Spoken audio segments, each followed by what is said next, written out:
All right, here we go for game one. Excuse me, of the second semi-final. So yeah, this will. Oh no, this I've almost got the right buttons. What have I pressed there? This will be best of five, I think, and we've got Tahn, our Zerg player, in the bottom right, and we've got Scallywag in the top left as Protoss. So, Protoss versus Zerg on Acropolis. Yeah, it's a pretty balanced map, this, I feel. I don't recall this map having a particularly strong bias. These sections in the centre aren't chokes, they're sort of... They've got trees, though, that block vision, so arguably quite a lot of wide open spaces on this. So you could argue that it's pretty good for a sort of Ling Ben style, but that tends to be a play that you would deploy against Terran more than Protoss. So I don't feel that this has got a particularly big bias on it either way. It is Scallywag that comes in for the scout here, has a look around, sees the timing on the hatch, sees the timing on the pull, and is probably happy enough with that. However, it is sidecore and double gateway before Nexus, which I'm a little surprised about. This, the natural on this map is level ground, so there's no ramp into the natural here, and two pathways to get to that, from this direction and this direction. So yeah, being a little bit reticent to early expo on this when you're against the Zerg, I don't mind, but once you've got the scout and you see what's what, yeah, I'm a little surprised by the second gateway. Sidecore first, I'm no problem with that. Double gateway, not so sure. So he can move down the ramp with these two zealots and sort these lings out. He's got the sentry at the top of the ramp there, in the event that he needs to sort of block this ramp. It's always handy to have a sentry when you're playing against Zerg to kind of stand guard. If you have that sort of in a control group, that once you get used to having that always in the same control group, you can really quickly just for me personally, it's in control group 2.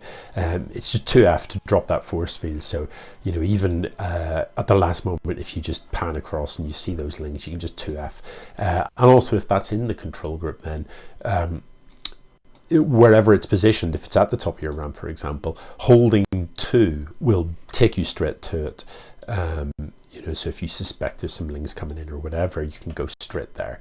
Let's see what he can get done with these adepts. There's 3 adepts here, and 2 adepts will kind of one-shot a worker. So these 3 should definitely be able to get a few worker kills. Needs to shed, though.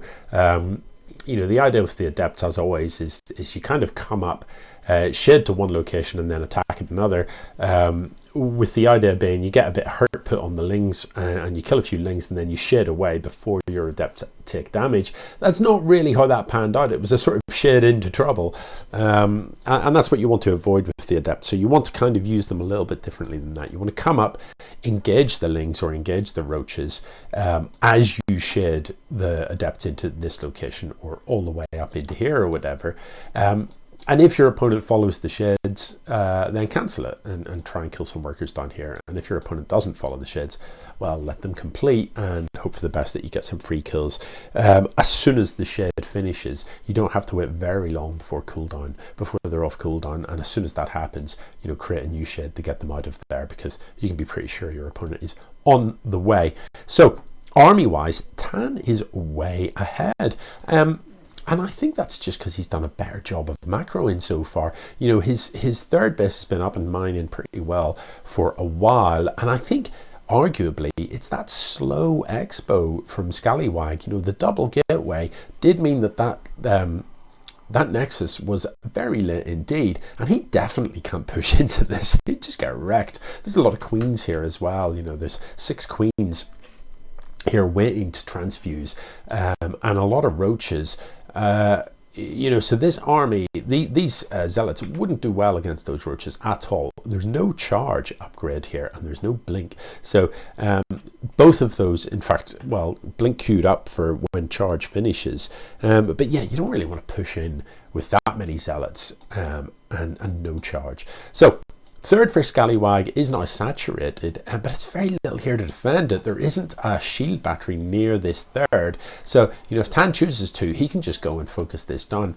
I didn't see any force fields happen, but even with this overcharge, the numbers are just too skewed. Tahn's army is just too big for Scallywag to be able to do anything about it.